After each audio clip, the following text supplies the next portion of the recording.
Hey everyone, Eggman here with another video, and we've got special guest JT. How you doing, JT? Doing well. How are you? I'm doing well as well. We just had a long tournament, 10 rounds of Swiss for Cartamachka's online regionals, and you came out on top. What were you playing today? I was playing good old Perona. Perona with the all art leader, which I literally bought right after. I'm like, man, I need this, and I don't need to spike in price anymore. So. But yeah, honestly, if I was playing in this format, it would probably be the deck I try to experiment with the most. I think it has some good matchups into Moria and probably Law. Would you say that's moderately accurate, or why'd you choose it? Yeah, for sure. I tested Perona a lot since the ban came in because I was playing Sakazuki, so I needed another deck.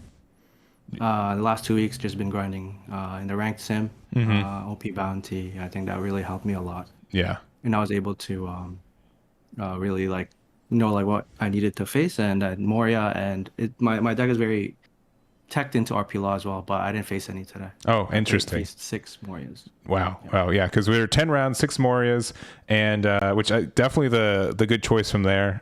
We'll have the full breakdown for the event too the next day or two on this channel as well. But I think Moria was the most played leader, and definitely I think it was the most represented in top 32. So definitely, if you're trying to build a deck that goes against that, I think that's a really good call. So cool. Yeah, that's what I did. Great, I got into Morias. Yes. Well, then let's go into the deck itself. So obviously we have Perona, and what's pieces from there? I think you're playing more of like the Donquixote and Navy package, right? Yep, Donquixote and Navy. I think it's just the best one. I think I've always loved having all the searchers, so I ran 4 brand new and 4 baby 5s. Yep. So very standard. I think having an early play with Perona is really good. And just like setting up what you need to do. So I guess we'll start with the core Donquixote.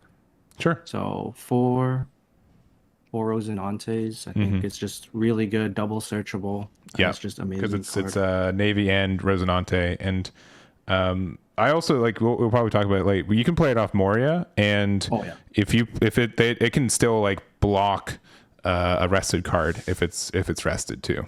Yeah, it's just absolutely insane. You can have it standing and have something else rested off Moria. It's just too many different things it can do. Even early game, you pop it put it on against like a Whitebeard or RP Luffy. I put it there and it just blocks massive value. Yeah. As even more than a 2K, right? And that did come up.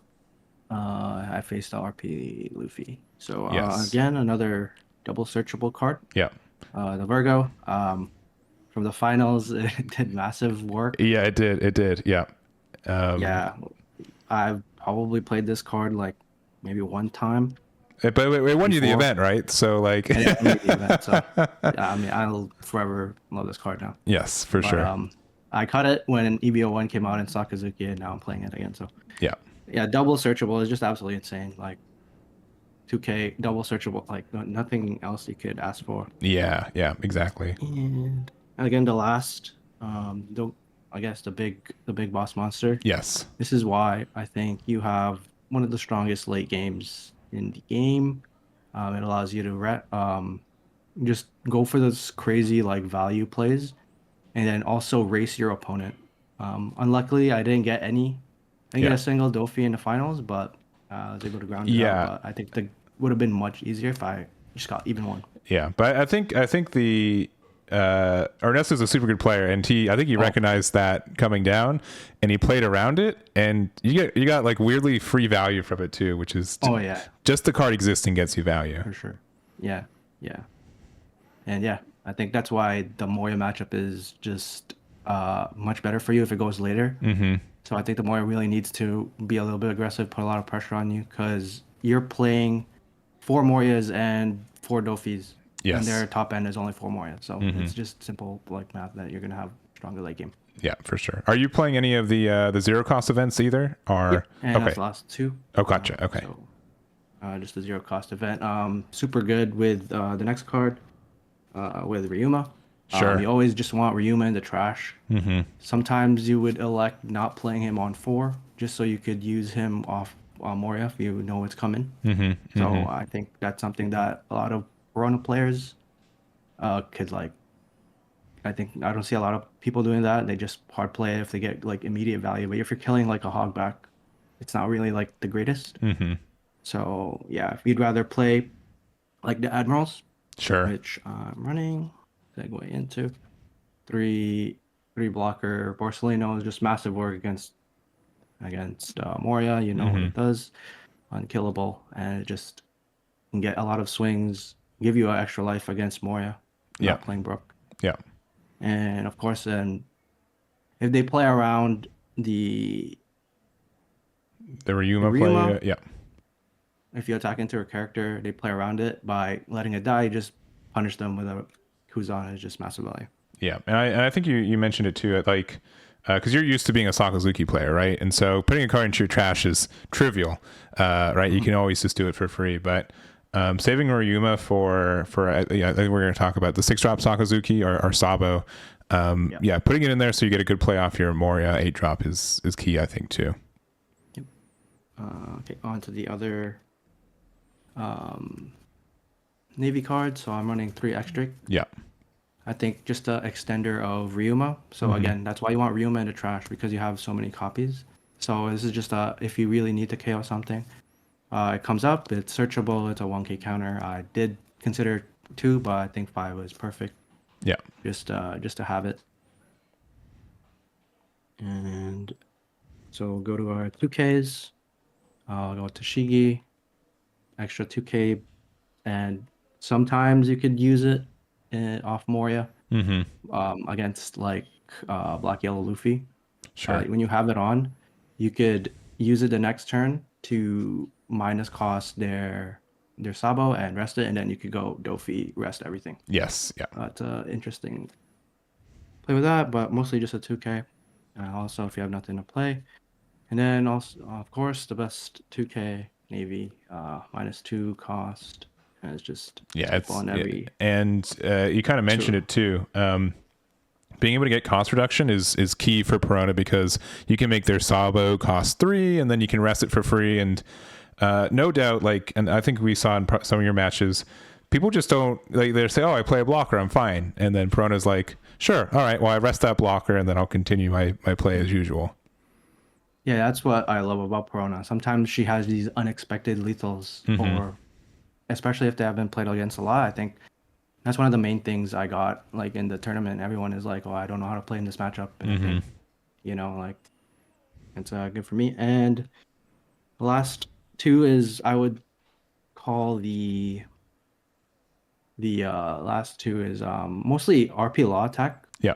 Because on turn 6, turn 5, they usually drop their kid, and you want to be able to kill it with Sakazuki. Yeah. So basically, you want to trash especially if you have a extra Ryuma in hand, and then you want to go Moria next turn. I think that's like the best play. Yeah. KOing it, and you're gonna get it back anyway. And you KO a gigantic piece. But also, you have Belmir. Yes. I think Belmir is ridiculously underrated. It gets ridiculous value throughout the whole game. I had it stick for like the whole game against RP Luffy, and I'm attacking into his life for 6k every time. Yeah, and so real quick for people who don't know what that card does, just because it's a bit of a weird one. So it's a 1-drop Navy card. You activate main, you rest it. So you give one of your leaders plus 1k for the turn, and then something else -1 cost. So just it seems like a little bit undervalued, but in a world where Great Eruption also doesn't exist, I think it's a good replacement for that too. Oh yeah, absolutely. 1k counter, searchable, get it off Moria standing. Like it opens up a lot. I think 5 costs blockers are a little bit hard for Perona, so this gives that minus into it, you can attack. Yes. Yeah. Just massive, stupid, crazy value. Yeah. And then go for it. Go for it. I think I cut you off. Oh yeah, just my last cards. Okay. I think just staples. Moria, you already know, he's best card. Then Sabo, just for filtering hand for the black mirrors as well. And yeah, it was. Did you feel 2 was the right number of that, or would you want to try to find room for a 3rd copy?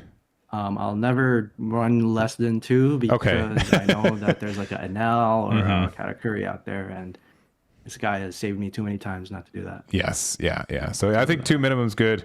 I know 4 sometimes feels too greedy, but man, sometimes Sabo just wins a game by itself too, right? Oh, for sure.